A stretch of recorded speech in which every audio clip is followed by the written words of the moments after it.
오늘 말씀은 에베소서 5장 1절로부터 14절까지입니다. 제가 봉독해 올립니다.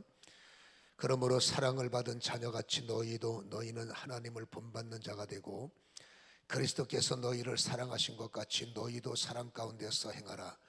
그는 우리를 위하여 자신을 버리사 향기로운 제물과 희생 제물로 하나님께 드리셨느니라. 음행과 온갖 더러운 것과 탐욕은 너희 중에서 그 이름조차 부르지도 말라. 이는 성도의 마땅한 바니라. 누추함과 어리석은 말이나 희롱의 말이 마땅치 아니하니 오히려 감사하는 말을 하라. 너희도 정녕 이것을 알거니와 음행하는 자나 더러운 자나 탐하는 자 곧 우상 숭배자는 다 그리스도와 하나님 나라에서 기업을 얻지 못하리니 누구든지 헛된 말로 너희를 속이지 못하게 하라. 이로 말미암아 하나님의 진노가 불순종의 아들들에게 임하나니 그러므로 그들과 함께하는 자가 되지 말라.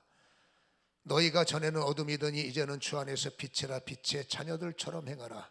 빛의 열매는 모든 착함과 의로움과 진실함에 있느니라. 주를 기쁘시게 할 것이 무엇인가 시험하여 보라. 너희는 열매 없는 어둠의 일에 참여하지 말고 도리어 책망하라. 그들이 은밀히 행하는 것들은 말하기도 부끄러운 것들이라. 그러나 책망을 받는 모든 것은 빛으로 말미암아 드러나나니 드러나는 것마다 빛이니라. 그러므로 이르기를 잠자는 자여 깨어서 죽은 자들 가운데서 일어나라. 그리스도께서 너희에게 비추시리라 하셨느니라. 아멘. 주를 시험하여 보라. 오늘 10절의 말씀이 우리에게 주시는 말씀 가운데 핵심절입니다. 주를 기쁘시게 할 것이 무엇인가 시험하여 보라. 여러분, 하나님을 시험하는 것은 금지입니다. 죄인된 인간이 의의 극치이신 하나님을 시험한다? 이건 있을 수가 없잖아요. 출애굽기 17장 7절에서 여러분, 하나님을 시험하다가 철저하게 대가 지불을 하고 호되게 어려움을 당했던 내용들을 우리에게 보여주시고, 절대 그 말씀을 하나님을 시험하여 라는 말씀은 절대로 하나님을 시험하지 말라라는 명령으로 우리에게 담겨졌죠. 근데 성경에는 딱 두 번만 하나님의 시험을 예외로 인정을 합니다. 말라기 3장 10절에 보면 우리 교회 익숙하잖아요. 11조 문제로 나를 시험을 하면 너희 창고가 어떻게 되는지 나를 테스트해보라. 이 시험을 공개적으로 허락하셨고, 또 하나의 시험의 허락은 우리가 읽은 본장에 보면 여러분, 주님을 기쁘시게 할 것이 무엇인지 시험하라. 이렇게 신약에 한 번, 구약에 한 번, 두 번 공개적으로 허락된 모습을 우리에게 보여주는 겁니다. 주님이 기뻐하는 것이 무엇인지를 깨닫고 하나님을 시험을 해보라. 자, 그렇다면 여러분, 주님이 기뻐하는 것이 뭘까? 이것부터 이해를 해야죠. 그리고 주님이 기뻐하는 것 때문에 말라기의 11조의 순종으로 우리에게 창고가 어떻게 되나 보라. 이거는 아주 축복적인 시험이었단 말입니다. 그러면 주님이 기뻐하는 것이 무엇인지를 깨달으면 그 주님의 기쁨을 우리가 채워져 나가면 우리의 삶 속에 그로 인하여 하나님의 어떤 은혜가 우리에게 부어질 것이 예고된 것이 오늘 말씀임을 아는데, 그럼 뭘 우리가 주님이 무엇을 기뻐하실까를 발견하는 것이 가장 급선무지 않습니까? 여러분, 우리는 어둠의 사람들이었고 날 때부터 모태신앙도 계시겠지만 세상을 피해서 산 사람은 아무도 없어요. 세상 속에 거주하다 보면 공간 안에서 이런 분들 저런 분들하고 부딪히다 보면 알게도 모르게도 죄를 짓기 때문에 성경은 말하지 않습니까? 로마서는 의인은 한 명도 없고 모든 사람이 죄를 범하였고, 간접적인 죄가 됐든 직접적인 됐든 어쨌든지 우리는 어둠이라는 공간이 우리에게 노출되기 때문에 내 인생의 공간에는 어둠의 습관, 어둠의 것들이 채워질 수밖에 없는 거죠. 어둠이 인풋되면 어둠이 아웃풋되는 것, 어둠의 것들이 채워지면 어둠의 것들이 흘러나가는 것, 그 반대의 요소도 있지만, 그래서 여러분, 어둠에 참여하는 것이 있어요. 우리도 모르게 그 어둠에 참여하는 것을 멈추라는 겁니다. 오늘 그리고 어둠을 참여시키는 것들을 우리가 허락하는 마음이 있어요. 여러분, 성도는 빛된 인생이기 때문에 어두움이 노크를 하면 성도는 그것을 허락하지 말아야 되는데, 우리도 세상 속에 살다 보니 어떤 것들은 어두움이 찾아올 때, 어둠을 허락할 때 성경은 그것은 절대 나의 기쁨이 되지 못했기 때문에 어두움이 너에게 찾아올 때 너는 그 어두움을 거부하면서 오히려 어두움을 책망하라, 이러한 내용이란 말이에요. 자, 이것을 다시 한번 설명을 하면, 우리는 여러분 이전이 있고 지금이 있어요. 이전엔 성경의 5장 8절에 말씀하시기를 너희가 전에는 어둠이더니 이제는 주 안에서 빛이라, 빛의 자녀들처럼 행동하라, 이렇게 말씀을 하고 있습니다. 근데 11절에 보세요. 너희는 열매 없는 어둠의 일에 참여하지 말고. 근데 우리는 세상 속에 살기 때문에 어둠의 것들이 익숙하고요, 어둠의 것들이 나를 초청을 하고 그 안에 나도 모르게 그처럼 어울릴 수밖에 없는 환경들이 있을 때 성경은 말을 하는 겁니다. 열매도 없는 것이고 하나님과 원수가 되는 것이기 때문에 그런 것들이 너에게 접근할 때 성경이 말하지 않습니까? 도리어 책망하라. 여러분, 내 스스로를 말하는 겁니다. 주님한테 책망을 받으라 라는 것이 아니죠. 책망거리기도 하지만 주님이 나를 책망하시기 전에, 책망이 쌓이면 어려우니까 주님이 나를 책망하시기 전에는 그것들이 익숙했고 그것들이 자연스러웠을 수 있다는 거죠. 그러나 우리는 이제는 어둠의 방식이 아니라 새 사람을 입었기 때문에 우리는 새로운 방식이 들어온 거예요. 빛의 열매 방식이죠. 그러니까 어둠이 우리에게 다가올 때 내 스스로 어둠을 깨달아서 그 어둠을 책망할 때, 자, 그 어둠을 내 자신이 거부하고 내 자신이 책망하는 순간에 주님은 기뻐하신다는 거예요.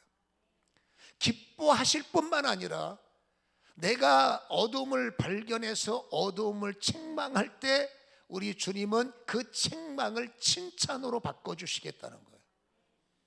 이건 굉장히 중요한 내용이라고 할 수가 있는 거죠.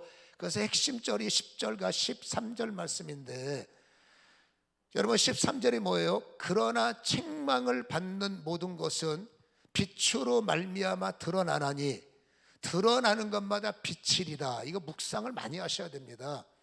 여러분, 내가 이것은 어둠이야, 이거는 나한테 어울리지 않아, 주님의 기쁨이 될 수 없어, 스스로 주님이 날마다 너는 죄이냐, 너는 죄졌어, 이게 아니라 스스로 이제는 깨달아서 자는 자리에서 깨어나서 이제는 여러분 그것이 책망거리가 쌓이면 이게 불편해지는 겁니다. 주님하고 우리 관계가. 그러니까 이제는 책망거리가 있어서 남들이 회개하라니까 억지로 끌려서 회개 아니라 스스로 깨어서, 이제 여러분 책망거리가 나한테 다가올 때 책망거리를 멈추게 하라는 거예요. 그리고 내 스스로가 뭐라고요? 책망거리를 책망하라는 겁니다. 이 책망거리를 내 스스로 책망할 때 여러분 주님은 잘했다 기뻐하시고 칭찬하시고, 칭찬으로 끝나는 것이 아니라 여러분 이것이 빛으로 드러내면 여러분 나의 책망거리가 빛이 되리라라고 하신 말씀이 뭐예요? 주님은 어둠을 쓸 수가 없어요. 주님은 어둠의 언어가 희석이 되어 있으면 내 입술에 기름 부음의 제한을 받아요. 내 마음에 어둠과 희석이 되어 있으면 주님이 거주하시기가 매우 불편하다는 것은 우리가 에베소서를 통해서 발견돼 왔지 않습니까?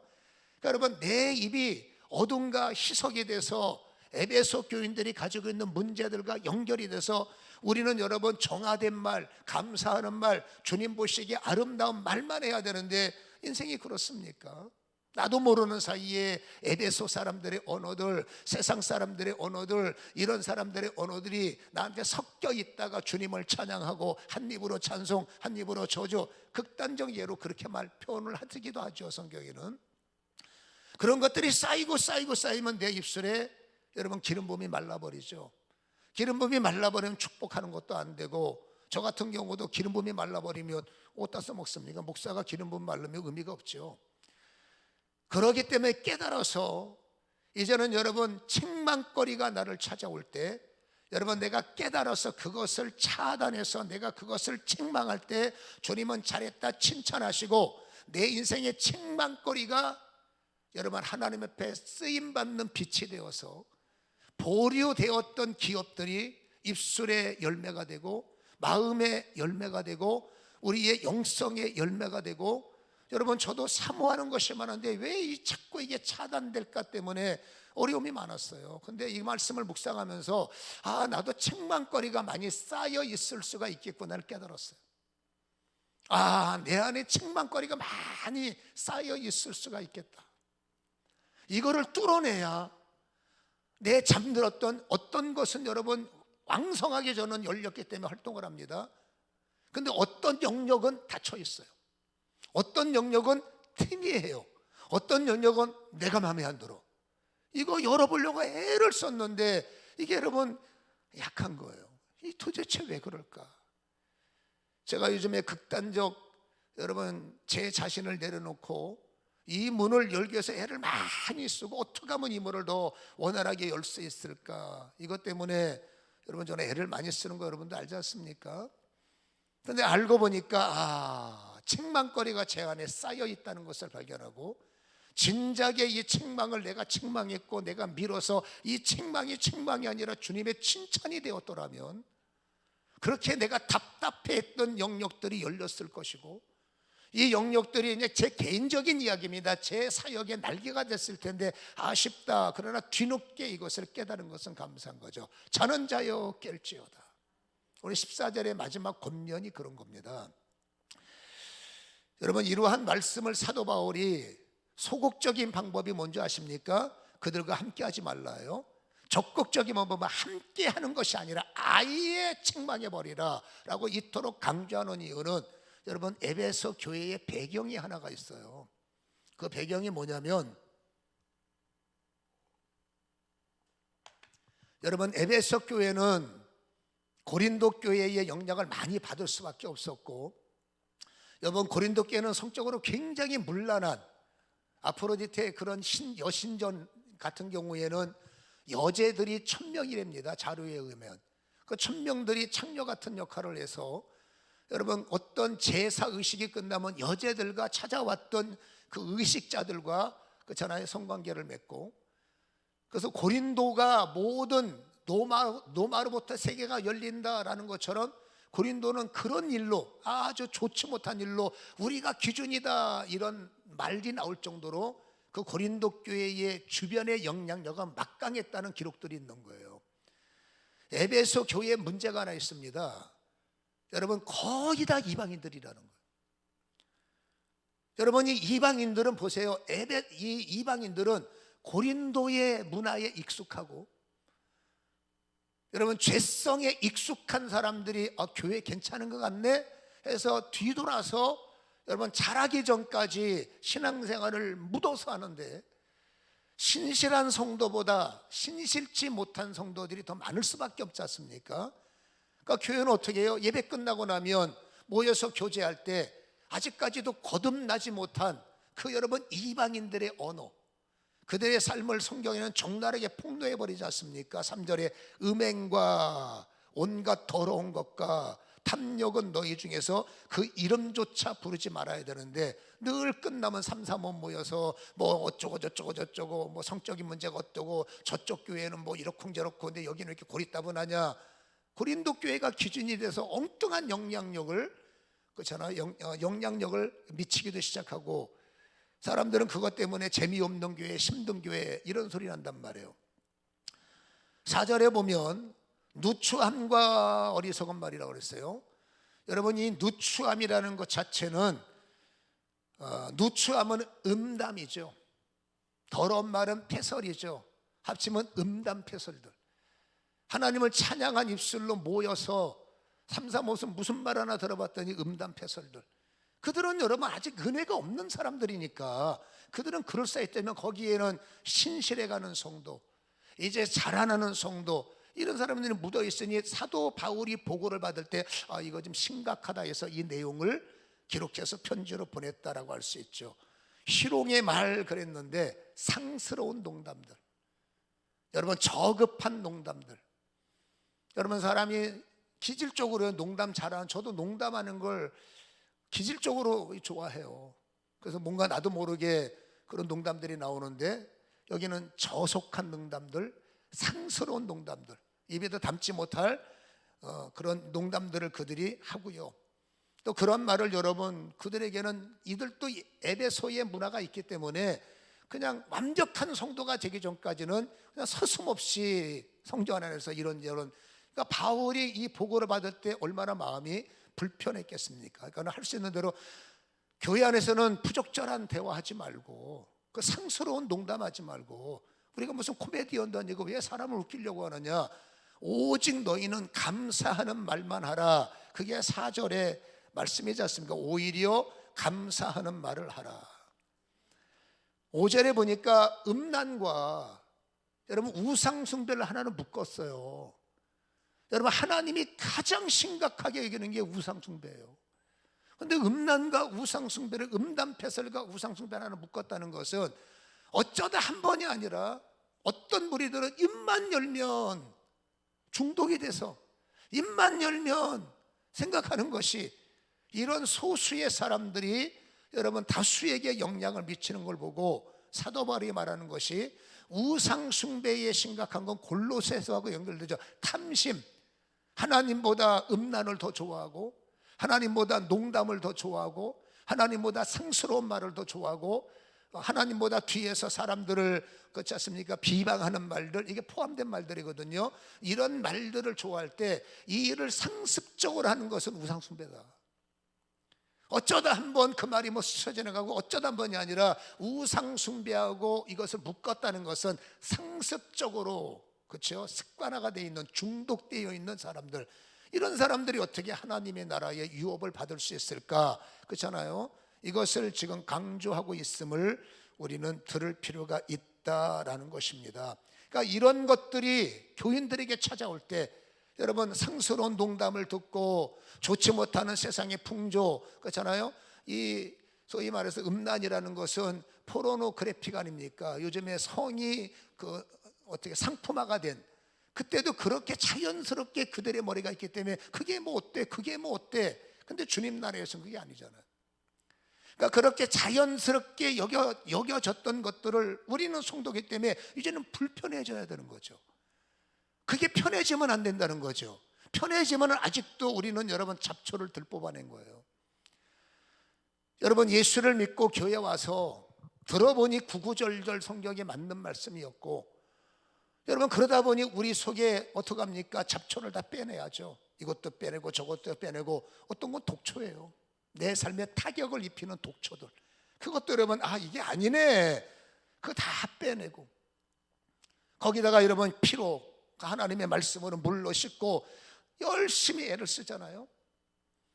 우리 교회가 1년에 한 2-3번 정도 대청소를 하고, 소수의 분들이 시간 날 때마다 계단이나 화단에 쭈그리고 앉으셔서 열심히 잡초를 뽑아주시는 게 저는 참 고맙죠. 깨끗해집니다. 한 달도 못 가요. 왜 이렇게 얘들은, 여러분, 이 잡초들이 생명력이 막강한지, 뽑아도 언제 짠하고 나타나고, 뽑아내도 언제 짠하고 나타나고, 우리 안에 그렇다는 얘기예요. 열심히 독초도 제거하고 잡초도 제거한다고 제거하는데, 어느 순간에 자연스럽게 또 옛사람의 어둠의 방식의 언어와 그런 생각과 이런 것들이 자연스럽게 언어에 오염을 일으키고, 생각에 감염을 일으키고, 마음을 어지럽게 만드는 일, 이게 여러분 우리의 모습일 수도 있다는 겁니다. 그래서 주님께서 하시는 말씀이, 그런 잡초 같은 것들이 익숙해지기 전에, 그런 잡초의 생각이 네 생각과 언어에 있을 때 즉시 스톱시키고 그것을 책망하고, 더 중요한 게 있습니다. 그 책망거리를 너 혼자 안 되니까, 여러분 잡초 저 안 뽑힙니다. 별짓 다 해봤습니다. 약도 뿌려보고요, 땅도 파보고요, 어떻게 나타나는지 또 그 자리에 자라고, 옆자리에 자라고. 저 잡초를 포기해야 될지 모르겠지만 어려운 거예요. 인생도 마찬가지입니다. 우리 속에 뽑아냈던 이 독초들이 잡초가 되어서 계속 영향을 미치고, 이 잡초인 줄 알고 내비두면 나중에 독초가 되는 거죠.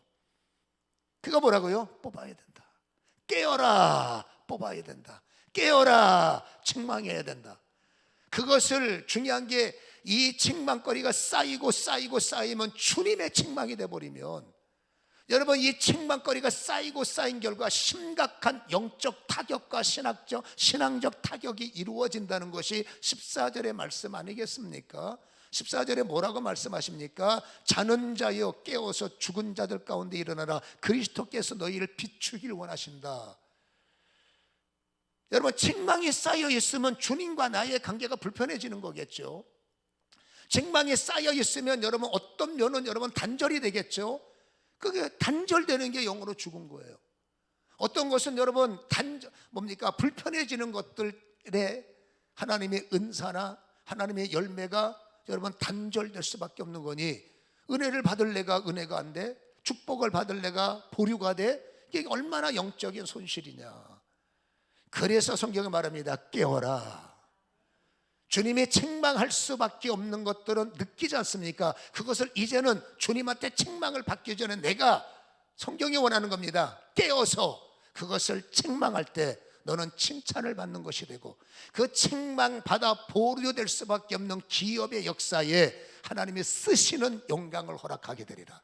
내가 너를 책망할 때 너는 깨어나리라. 내가 너를 책망할 때 너는 살아나리라.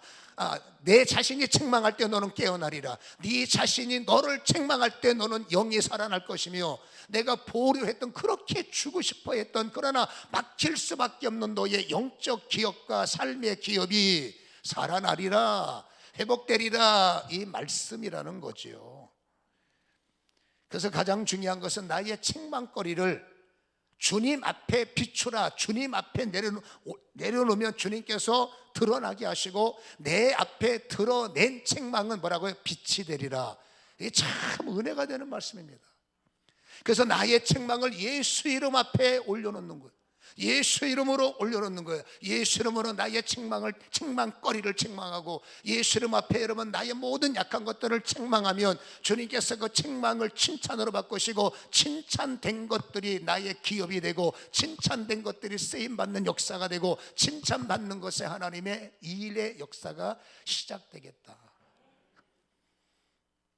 나를 기쁘게 하면 어떻게 하는지 시험하라 라는 말씀의 완성입니다. 주님을 기쁘게 하는 책망을 깨닫고 실행하면 주님께서 뭐 하신다고요? 주님께서 나를 칭찬하시고 책망 때문에 뭉쳐있던 막혀있던 것들이 뚫려짐으로 하나님의 기업의 역사가 시작된다는 거다. 그러니 여러분 결코 나쁜 것은 아니지 않느냐. 이 말씀을 듣고 제가 지난주에 참 고민이 많았어요. 제 자신을 여러분 십자가의 그래프를 만들어서 내가 책망할 게 무엇이 있나, 성경은 연결고리고 순종을 해야 되니까 십자가의 그래프를 만들어 봤습니다. 저는 십자가 그래프를 종종 잘 만드는데 옛날에 이 설교를 듣기 전에는 전혀 그런 감각이 없었어요. 그런데 성경을 연구하다 보니까 십자가가 갑자기 바뀌는 겁니다. 여러분 십자가를 놓고, 십자가는 두 가지죠. 수직, 하나님과의 나, 딴 거 다 필요 없습니다. 일단은 하나님과 나와의 관계. 제가 얼마 전서부터 좀 깨달은 게 있어서 어떻게 하든지 기도하려고 애를 쓰고 말씀을 받으려고 애를 써요. 그 애쓰는 모습은 아마도 여러분들이 어렴풋이 아실 것 같은데 가급적인 개인 활동 줄이고 부흥회를 나가든 뭘 하든 기도 시간 늘리려고 애를 쓰고 어떻게 하든지 성경 보려고 애를 쓰고 그게 몇 달, 좀 한 7, 8개월 됐나요? 6개월 됐나요? 그때부터 저의 몸을 조금씩 치면서 주님과의 관계를 넓혀 나갔기 때문에, 그리고 여러분 근자에서는 얼마나 많은 시간을 금식도 해가며 주님 앞에 저의 몸을 드립니까? 그러니까 최근의 모습만 본다면 이거는 문제가 없는 거예요. 주님이 원하시는 선은 제가 요 문제만큼은 넘어섰구나 생각이 되는 거죠. 기쁜 거예요. 근데 문제는 뭐냐면 수평이 있는 거예요. 그러나 에덴 동산처럼 수직만 있어서 주님만 바라보면 얼마나 좋을까. 근데 우리는 여러분 이 세상에서 수평이 또 중요하잖아요. 이 수평의 관계에 냉정하게 저를 맞춰보니까 과연 내가 이게 점수가 몇 점이 안 나올 것 같아요. 여러분 하나님의 입장으로 볼 때는 한 사람 한 사람이 소중하지만 여러분, 하나님과 저의 관계는 참 편해요. 왜 편한지 아십니까? 하나님은 나만 이뻐요. 진짜 하나님과 관계로서는 너무 좋습니다. 왜? 저분은 나를 이해하셔. 그리고 나를 기다려주세요. 그리고 나를 품어주시고 필요를 채워주시고 너무 좋은 거예요. 근데 문제는 이 수평은 거꾸로요. 내가 저 사람의 필요를 채워줘야 되고, 내가 저 사람의 수고를 맞춰줘야 되고, 내가 저 사람을 어떨 때는 여러분 이해를 해줘야 되고, 저분은 나를 위해서 도와주시는데 나는 이 사람을, 그게 원리지만 나는 이를 위해서 뭐 비유상해도 참아야 되고 기분 나빠도 뭐 이래야 되고. 제가 이제 살아가는 난수가 많아서 주님 나라하고 가까워지니까 성질이 많이 죽었어요. 근데 옛날에 주님 나라와 간격이 있을 때는 제가 좀 그래요. 성격이 좀 그랬어요. 이게 불편한 겁니다. 아니, 나를 왜 불편하게 하는데? 아니, 나를 왜 힘들게 하는데? 내 편에서 그렇게 생각하는 거지. 내가 주를 위해서 이렇게 죽도록 충성하는데 왜 나를 힘들게 하는 거야? 철없는 생각이 많았죠. 예전에 말합니다. 40대 때, 50대 때. 그러면서 문득 수평의 관계에서 여러분, 잘한 거 그건 말할 것이 없고 뭐 말할 게 뭐 있습니까? 뭐 잘한 것들은 이미 다 주님께서 뭐 상급으로 받았으니까 못하는 것을 끄집어내는 거야. 책망할 게 뭐 있나? 많았겠다. 그러니까 제 얘기를 하기 때문에 여러분의 얘기도 여러분이 스스로 끄집어내셔야 돼요. 나 때문에 불편한 사람들이 많았겠다. 제가 그렇게 성격이 유하지도 못하고 그렇다고 나쁘지도 않습니다. 또 말도 여러분 조금 이게 쌀쌀맞기 때문에 참 내 말에 상처받은 분들이 많았겠다. 그게 책망이 오는 거예요. 오해해서 내 속마음이 그게 아니었을지라도 사람이 내 속을 모르니까 그 말에 오해해서 교회를 나간 분도 있어요. 이게 마음이 아픈 거예요. 그때는 뭐 나하고 안 맞으니까 있는데 돌아 철들고 나니까 아팠겠다.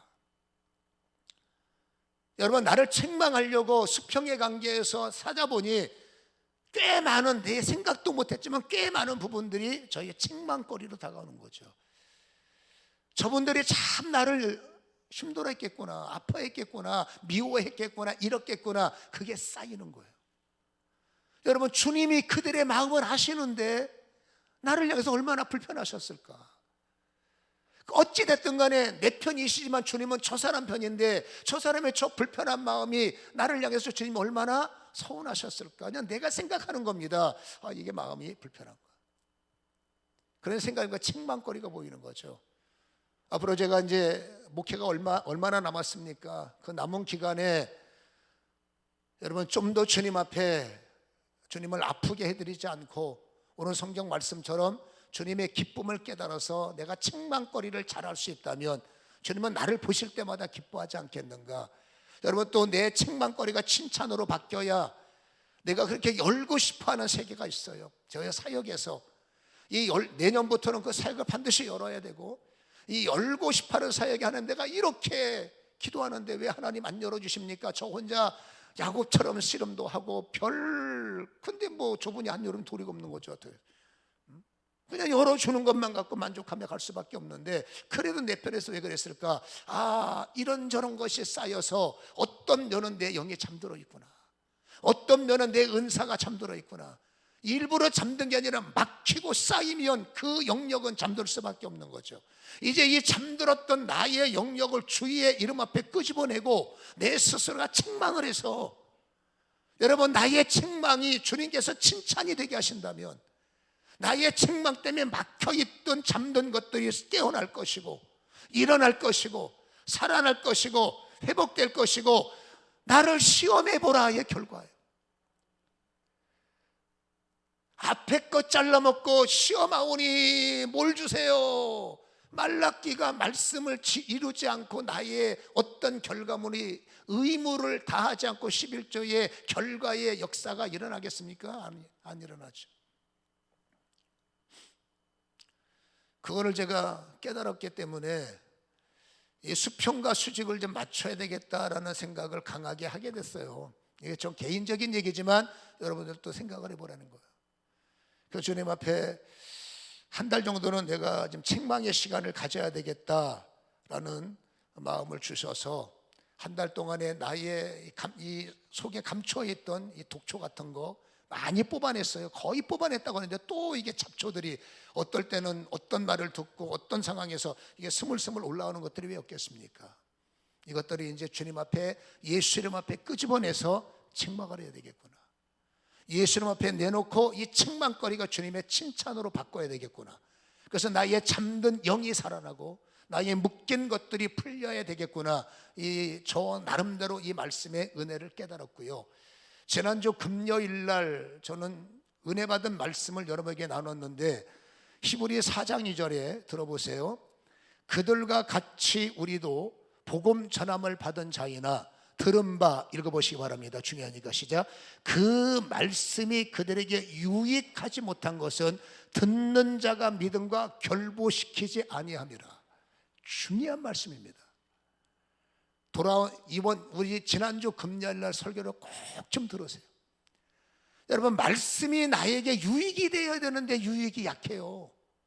말씀이 나에게 은혜가 되어야 되는데 은혜가 약한 거예요. 왜 그런가?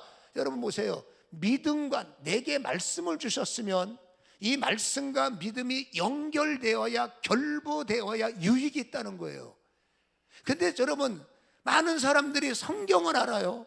성경을 암송해요. 성경을 간직합니다. 근데 여러분, 성경만 있지 여러분 믿음과 결합을 잘 못 시켜. 할 수 있는 작은 것들이 결합되면 역사가 일어나죠. 여러분, 믿음은 어떤 대상이 없으면 이건 자기 신뢰요. 믿음이 되려면 믿음은 말씀이라는 대상이 있어야 돼. 뭘 믿을 거냐? 말씀. 여러분, 말씀만 있고 믿음이 없으면 이것도 여러분 죽은 말입니다. 이것도 이론에 끝나는 겁니다. 반드시 말씀과 믿음은 하나가 돼야 돼요. 그래서 말씀이 말씀하실 때 믿음을 순종하는 거죠. 말씀이 명령하실 때 믿음이 순종하는 거죠. 거기에 보면 잘 나와 있어요. 혈류증 여인이 여러분 말씀을 따라갔을 때, 소문 따라갔을 때 그 한계 속에서 어떻게 하면 내가 저분에게 해서 그는 믿음을 보였을 때 내 몸에서 능력이 나갔다. 이 예가 들어있지 않습니까? 그러니까 시간이 나실 때 여러분들이 꼭 금요 철야 예배 설교 그거 한 20분밖에 안 되니까 꼭 좀 들어보셨으면 좋겠고요. 그래서 저는 이 말씀에 감동을 크게 받은 상태였기 때문에 네 안에서 너의 것과 책망하라 라는 말씀을 제가 받아서 이 말씀에 결부시켜서 믿음에 순종을 하는 겁니다. 하나님 책망하겠습니다. 12월에 풀어나가야 할 영광도 있고 내년에 할 일도 많기 때문에 하나님, 한 달 동안의 제 모든 시간을 하나님 앞에 내려놓고 아버지 스스로를 깨닫는 책망, 그렇죠? 버리는 책망과 깨닫는 책망과 잘할 수 있는 마음을 품기를 원합니다. 그렇게 믿음과 말씀을 저는 결합해서 내일부터 저는 순종에 들어가서, 그래서 여러분 전화해서 부흥회도 다 취소했고 한 달 동안의 기도의 시간을 가져야 되니까 지금 목적은 하루에 12시간 기도하는 건데 얼만큼 그 시간을 충실하게 채울지는 모르겠지만 아무튼 간에 목표가 있어야 무릎이 있으니까 그렇게 해서 전진을 하는 것, 이것은 제가 깨달았던, 그래서 저희의 영성이 막히지 않고 저분과의 관계가 책망거리가 칭찬으로 바꾸는 이러한 것을 만들기 위한 저의 결단이기 때문에 여러분들도 잘 한번 생각을 해보셔서 내가 주님 앞에 무엇을, 주님이 나를 칭찬으로 바꿔야 하는 나의 책망거리가 뭔가를 스스로 잘 묵상하시고, 저처럼만 안 하시더라도 여러분의 생각 순간순간마다 책망하시고 스스로 책망하시고 여러분의 그 책망이 주님의 칭찬으로 바뀌시고 그 칭찬으로 바뀐 것들이 여러분의 영적인 기업이 되는 이런 승리가 일어나기를 주님의 이름으로 간절히 축원합니다. 이게 실행이 안 되면 하나님의 여러분을 향한 좋은 비전은 계속 실행되지 않고, 그렇잖아요. 계속 보류되고 그럼 우리는 답답해서 견딜 수가 없게 되는 거기 때문에 반드시 내가 주의 이름을, 주님이 나를 기쁘시게 할 것이 뭔지를 정말로 깨닫는 은혜가 되기를 주님의 이름으로 간절히 축원합니다. 기도하겠습니다.